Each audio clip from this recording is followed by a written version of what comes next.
आप देख रहे हैं सिटी इंडिया न्यूज चैनल हक की आवाज। अस्सलामुअलैकुम नाजरीन, मैं Mohammad Afzal city India news में आपका इस्तकबाल करता हूं। आइए डालते हैं आज की इस अहम खबर पर एक नज़र। महबूबनगर कॉरपोरेशन के तमाम डिवीज़नों में मरहलावार तरक्याती काम अंजाम दिए जाएंगे। Mayor Mamata Srinivas. Mahbubnagar municipal corporation का दूसरा जनरल बॉडी इजलास मेयर गुम्बला ममता श्रीनिवास की सदारत में मुनक्किद हुआ, जिसमें deputy mayor Marepalli Surender Reddy, corporators और मुतल्लिका अहदेदारों ने शिरकत की। इजलास के दौरान मुख्तलिफ डिवीज़नों के कॉरपोरेटर्स ने अपने अपने इलाकों में दरपेश बुनियादी मसाइल, तरक्याती ज़रूरियात और अवामी शिकायत ऐवान के सामने पेश करते हुए उनके जल्द अज जल्द हल का मुतालबा किया। इजलास के बाद मुनाकिदा प्रेस कॉन्फ्रेंस से खिताब करते हुए मेयर गुम्बला ममता श्रीनिवास ने कहा कि तमाम डिवीज़नों के अवामी नुमाइंदों की जानिब से पेश किए गए मसाइल को संजीदगी से सुना गया है। उन्होंने कहा कि शहर के तकरीबन हर डिवीज़न में तरक्याती कामों की ज़रूरत है, ताहम कॉरपोरेशन के क़याम को अभी सिर्फ 5 माह हुए हैं, इसलिए तमाम मसाइल को एक साथ हल करना मुमकिन नहीं। उन्होंने कहा कि अवाम ने उन्हें 5 साल के लिए मुंतखब किया है और इस मुद्दत के दौरान मनसूबाबंद तरीके से तमाम डिवीज़नों में बुनियादी सहूलियात और तरक्याती काम मरहलावार मुकम्मल किए जाएंगे। इस मौके पर डिप्टी मेयर मारेपल्ली सुरेंद्र रेड्डी ने कहा कि अवामी सरमाए के तहफ़्फ़ुज़ को मद्देनज़र रखते हुए कॉरपोरेशन के तमाम डिवीज़नों में सीमेंट, कंक्रीट, सीसी सड़कों और अंडरग्राउंड ड्रेनेज यूजीडी के मंसूबे बैक वक्त शुरू किए जाएंगे। उन्होंने वाज़ेह किया कि अगर पहले सीसी सड़कें तामीर की जाएं और बाद में यूजीडी लाइन बिछाने के लिए उन्हें दोबारा तोड़ना पड़े तो इससे सरकारी वसाइल का ज़िया होगा। इसलिए तमाम तरक्याती मंसूबे बाहमी हम आहंगी और मरबूत मनसूबाबंदी के तहत नाफिज किए जा रहे हैं, ताकि शहरियों को बेहतर सहूलियात फराहम करने के साथ अवामी वसाइल का मुअस्सर इस्तेमाल भी यकीनी बनाया जा सके। मेयर और डिप्टी मेयर ने इस अज़्म का इजहार किया कि कॉरपोरेशन की 5 साला मुद्दत के दौरान शहर के तमाम डिवीज़नों में बुनियादी ढांचे को मजबूत बनाने, शहरी सहूलियात में बेहतरी लाने और अवामी मसाइल के मुस्तकिल हल के लिए तरजीही बुनियादों पर इक़दामात किए जाएंगे। వారి వారి సమస్యల గురించి వాటి సమస్యల గురించి చెప్పడం జరిగింది. వాటి సమస్యలు కూడా చాలా విపరీతంగా ఉన్నాయి, కానీ ఒకటేసారి మనం అన్ని చేసుకొని వెళ్ళలేము. ఇప్పుడు మనం వచ్చి కొత్తగా 5 మంత్స్ అవుతుంది.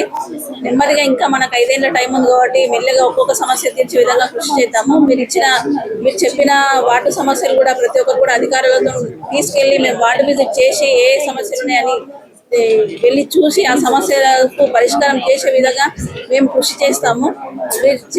మీరు ఇంకా ఎన్నో చెప్పారు, వార్డులలో ఉన్న సమస్యలు, ఆ సమస్యల గురించి కూడా చర్చ తీసుకొని ఏ నిర్ణయాలు తీసుకోవాలని చెప్పేసి ఆ నిర్ణయాలు కూడా తీసుకొని మీకు పరిష్కారం అందే విధంగా చూస్తాము. ఈ కౌన్సిల్ సమావేశాన్ని విజయవంతం చేసినందుకు కార్పొరేటర్లందరికీ కూడా, అధికారులకు కూడా అందరికీ కూడా నమస్కారం. ఈరోజు కార్పొరేషన్ ఏర్పడిన తర్వాత 2వ కౌన్సిల్ సమావేశము. ఈ సమావేశం ఫస్ట్ టైం ప్రజలకు అవసరమయ్యే రీతిలో చర్చ జరగడం జరిగింది. అన్ని పార్టీల వాళ్ళు కూడా మనస్ఫూర్తిగా సహకరించి చర్చను ముందరకు తీసుకుపోవడం చాలా సంతోషకరం. మీడియా ముఖంగా అన్ని పార్టీల వారికి, బీజేపీ, బీఆర్ఎస్, ఎంఐఎం అన్ని పార్టీల వారికి మనస్ఫూర్తిగా కౌన్సిల్ తరఫున ధన్యవాదాలు తెలియజేస్తా ఉన్నాను. ఎందుకంటే అర్థవంతమైన చర్చ జరిగినప్పుడే ప్రజలకు మనం న్యాయం చేయగలుగుతాం. అర్థవంతమైన చర్చ జరిగినప్పుడే సమస్యలపై పరిష్కారం దొరుకుతుంది. కాబట్టి ఈరోజు యూటిలైజ్ చేసుకున్న సమయాన్ని ప్రజలందరూ కూడా న్యాయం చేసేటట్లుగా ఉంది. కాబట్టి ధన్యవాదాలు తెలియజేస్తూ, మామ్నార్ కార్పొరేషన్ ఏర్పడ్డ తర్వాత అవుతున్న డెవలప్మెంట్ పనులు కానీ, కాబోయే పనుల గురించి కానీ చర్చ జరిగింది. చాలా పెద్ద ఎత్తున ఎమ్మెల్యే గారు కాంగ్రెస్ ప్రభుత్వం ఏర్పడ్డాక గత 2.5 సంవత్సరాలుగా 136 కోట్ల వర్కులన్నీ కూడా సీసీ రోడ్లు అయితేనేమి, డ్రైనేజీలు అయితేనేమో ఆల్రెడీ అయిపోయి ఉన్నాయి. దానికి సంబంధించిన బకాయిలను కొద్దిగా చెల్లించుకుంటూ వస్తూ ఉన్నాం. గతంలో అన్ని రకాల సీసీ రోడ్లు, డ్రైనేజీలు పెండింగ్ ఉన్నాయి. కాబట్టి ఎమ్మెల్యే గారు వచ్చిన వెంబడే అంత పెద్ద ఫండ్స్ ఇమీడియట్గా శాంక్షన్ చేసి ఆ వర్కులు తీసుకొని చేపేయడం జరిగింది. దాంట్లో భాగంగా నెక్స్ట్ కూడా ఇప్పుడు ఏదైతే అండర్ గ్రౌండ్ డ్రైనేజ్ ఉందో దాదాపుగా 603 కోట్లు శాంక్షన్ అయింది. అది కూడా టెండర్ అయిపోయింది. దాంట్లో భాగంగా టెండర్ అయిపోయినటువంటి అండర్ గ్రౌండ్ డ్రైనేజ్ పైప్ లైన్కి సంబంధించిన మ్యాపింగ్ జరుగుతూ ఉంది. రేపు దానికి సంబంధించిన సమావేశం కూడా ఉంది.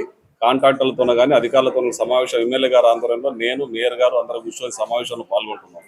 అప్పుడు ఈ మ్యాపింగ్ తర్వాత మేము నెక్స్ట్ చేసే అభివృద్ధి కార్యక్రమాలు ఏవైతే ఉన్నాయో, సీసీ రోడ్లు కానీ మిగతా కార్యక్రమాలు వాళ్ళ మ్యాపింగ్ తర్వాత వాళ్ళు అండర్ గ్రౌండ్ డ్రైనేజ్ లైన్లు ఎక్కడి నుంచి ఎక్కడికి తీసుకుపోతారు అనే మ్యాపింగ్ మనకి ఇస్తారు. దాంట్లో భాగంగా ఇమీడియట్ గా మేము కూడా శాంక్షన్ చేసుకున్నాం. 40 కోట్ల వరకు శాంక్షన్ అయి ఉన్నాయి, టెండరింగ్ అవుతా ఉన్నాయి.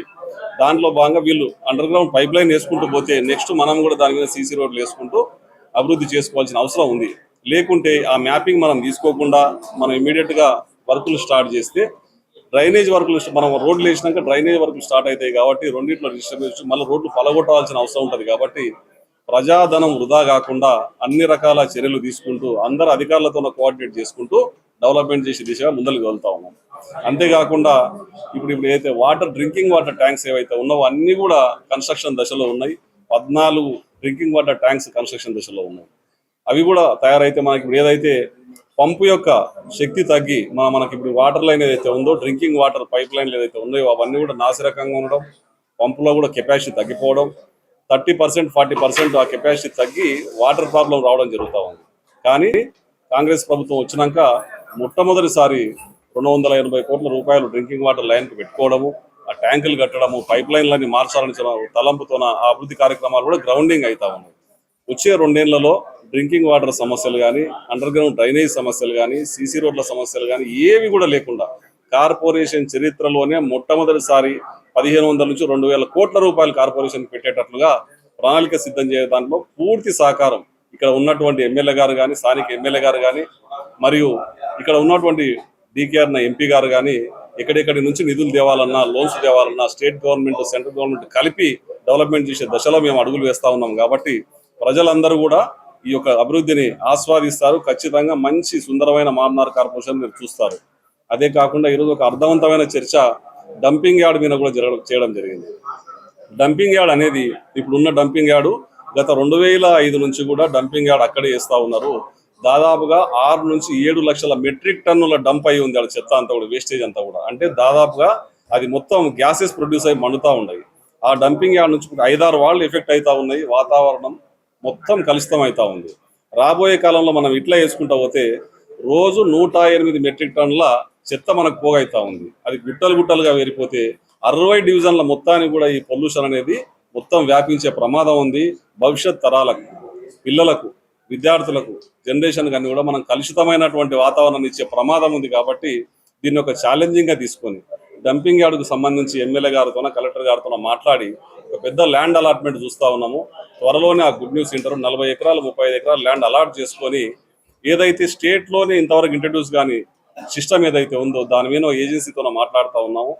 మా 60 మంది డివిజన్ కార్పొరేటర్లను తీసుకొని ఎమ్మెల్యే గారిని, మేయర్ గారి మా ఆందోళనలో పూణే అనేది అక్కడ ఏదైతే ఉందో డైలీ జీరో సిస్టంలో డంపింగ్ యార్డ్ మెయింటైన్ అవుతా ఉందనేది తెలుసుకున్నాము. ఏజెన్సీ వాళ్ళు కూడా దాని మీద క్లియర్ గా 1 by 1 చెప్తా ఉన్నారు. దాన్ని ప్రాక్టికల్ గా మేమందరం వెళ్ళి ఆ డంపింగ్ యార్డ్ను పరిశీలించి ఈ కొత్త డంపింగ్ యార్డ్ ఏర్పాటు డైలీ జీరో అంటే వాళ్ళు పెట్టే వెహికల్స్ మెయింటెనెన్స్, ఎలక్ట్రికల్ వెహికల్స్ కానీ hour to hour daily collect చేస్తారంట. చెత్త కానీ తడి చెత్త, పొడి చెత్త డైలీ కలెక్ట్ చేసి డైలీ జీరో చేసి ఇక్కడ ఏది కూడా మిగలకుండా చేసే కార్యక్రమాన్ని వాళ్ళు చేస్తామని చెప్పి మాకు హామీ ఇవ్వడం జరిగింది. దాంట్లో భాగంగా త్వరలోనే 60 మంది కార్పొరేటర్ల ద్వారా మేమందరం కలిసి పూణేలో ఉన్నటువంటి డంపింగ్ యార్డ్ను పరిశీలించి ఇక్కడ దాన్ని ఇంట్రడ్యూస్ చేయాలని, ఏది చేసినా సరే శాశ్వత పరిష్కారం దిశగా, రాజకీయాలకు అతీతంగా, ఓట్లకు అతీతంగా రాబోయే తరాలకు మంచి చేయాలన్న తలంపుతోన మా ఎమ్మెల్యే గారు ఏదైతే చూస్తూ ఉన్నారు. దాంట్లో భాగంగా ఆయన అడుగుజాడలో మేమందరం కూడా డెవలప్ చేయడానికి ప్రయత్నం చేస్తూ ఉన్నాం. అన్ని పార్టీలు సహకరిస్తూ ఉన్నాయి కాబట్టి సంతోషంగా ఉంది. ఈ పాలమూరు కార్పొరేషన్, మామ్నార్ కార్పొరేషన్ చరిత్రలోనే కనివెరిగిన రీతిలో డెవలప్ చేసుకుందాం. అందరు ప్రజలు కూడా హ్యాపీగా ఉండేటట్టుగా సహకరించాలని చెప్పి తెలియజేస్తా ఉన్నాం. అంశం డిస్కస్ చేయడానికి లేదు కానీ తిరిగి ఒక మాట చెప్తా ఉన్నా, వాళ్ళతో లిస్టు తీసుకొని అమర్రాజాలో కూడా మాక్సిమం మన షేరు ఉద్యోగాలు ఏవైతే ఉన్నాయో చుట్టుముట్టు గ్రామాల ప్రజల ద్వారా ఇప్పించే ప్రయత్నం చేద్దాం. ఎమ్మెల్యే గారిని కూడా కోరుకుందాం. ఇంకోటి ఏదో సమస్య మీరు అడిగింది. దాదాపుగా 84 షాపులను ఈ రోజు ఎజెండాలో పెట్టడం జరిగింది. అవన్నీ కూడా లాక్ అయిన షాపులు అని చెప్పి వీడియోలు కూడా మా అధికారులు కలెక్ట్ చేసి వీడియోలు పెట్టుకోవడం జరిగింది. 84 షాపులు గత కొద్ది కాలంగా 2-3 ఏళ్లుగా లాక్ అయి ఉన్నామంటే ఎవరికి మనకు నిధులు వస్తలేవు, కార్పొరేషన్ నష్టం జరుగుతుంది అనేది ప్రజలందరూ గమనించాలి. వాళ్ళు ఎందుకు కడతలేరు, ఏం జరిగిందంటే గత ప్రభుత్వంలో ఉన్నటువంటి వాళ్ళు టెండర్ ప్రక్రియ నిర్వహించి ఆక్షన్ పోటాపోటీ పెట్టి ఇక్కడ 40-50 వేలు రెంట్ కట్టే సందర్భంలో 1,50,000 రెంట్కు తీసుకొని పోయి వాళ్ళు దాన్ని వాడుకొని వాళ్ళు నెలకోసారి 2 నెలలకోసారి అందరినీ ఇంటి చుట్టూ తిప్పుకునే కార్యక్రమం చేసింది. కానీ ఎవరు కూడా అవి భరించే రెంట్లు కావని చెప్పి అదొక కార్యక్రమం చేసింది. కానీ అప్పుడే చేసినప్పుడే ఆ రెంటు ఫిక్స్ అయినప్పుడే ఈ యొక్క మున్సిపాలిటీకి రిజిస్ట్రేషన్ చేసి అగ్రిమెంట్ ప్రక్రియ కూడా చేసి ఉంటే వాళ్ళ మీద సర్వ హక్కులు ఉండేటివి, వాళ్ళని వసూలు చేయడానికి కూడా ఆస్కారం ఉండేది. అది కూడా లేదు. చట్టంలో ఉన్న పరిధిలో కమిషనర్ గారు అధికారులు ఎంత పరిధి వస్తే అంత పరిధిలో వసూలు చేయడానికి ప్రయత్నం చేశారు. 84 షాపులు లాక్ అయి ఉన్నాయంటే మంత్లీ ఎంత ఇన్కమ్ కార్పొరేషన్ నష్టపోతుందో గమనించండి. ఒకవేళ లేదు, దాంట్లో ఏమైనా ఓపెన్ షాపులు ఉన్నాయి, వసూలు చేసుకునే అవకాశం ఉందని చెప్పి ఇప్పుడే అందరి కార్పొరేటర్లకు చెప్పడం జరిగింది. వాళ్ళు ఏం సూచన చేసినా వసూలు చేసే అవకాశం ఉన్న షాపులు అన్నింటిలో కానీ, ఏదైనా ఓపెన్ ఉన్న షాపులు అన్నింటిలో కానీ మళ్ళీ పునఃపరిశీలించి వాటన్నిటిని కూడా రివైజ్ చేసుకొని జాగ్రత్తగా ముందుకెళ్లే కార్యక్రమం చేస్తా ఉన్నాం. అందరూ చర్చ చేసుకునే అవకాశం ఇచ్చినారు. ఈ రోడ్లని ₹1 లక్షలు పెట్టడం జరిగింది. జేసీబీలను కూడా రిపేర్ చేయించడం జరిగింది. 4 ట్రాక్టర్లు పెంచడం జరిగింది. ఇమీడియట్ గా ఒక 5-6 మంది రెడీగా ఉండి వర్షాకాలంలో ఒక మొబైల్ పార్టీ లాగా ఉండి ఎక్కడైనా ప్రమాదం జరిగి పోయేటట్లు కూడా ఏర్పాటు చేయమని చెప్పడం జరిగింది. అన్ని కార్యక్రమాలు జాగ్రత్తలు అందరి సహకారంతో తీసుకుంటామని తెలియజేస్తాం. అన్ని పార్టీల వాళ్ళ అభిప్రాయం కోరుకున్నాము. కొంతమంది దీని మీద డిస్కస్ చేసుకుంటామని చెప్పినారు. ఈ కౌన్సిల్లో నెక్స్ట్ కౌన్సిల్లో అన్ని పార్టీల ఏకాభిప్రాయంతో ఫుట్పాత్లపై కఠిన చర్యలు తీసుకునే అవకాశం ఉంది. ఉన్న అవకతవకలకు ఈ కౌన్సిల్ కు సంబంధం లేదు, కానీ తిరిగి డబుల్ బెడ్రూమ్ లో కూడా స్క్రూటినీ అవుతా ఉంది. త్వరలోనే శుభవార్త అందరు వింటారు. Thank you.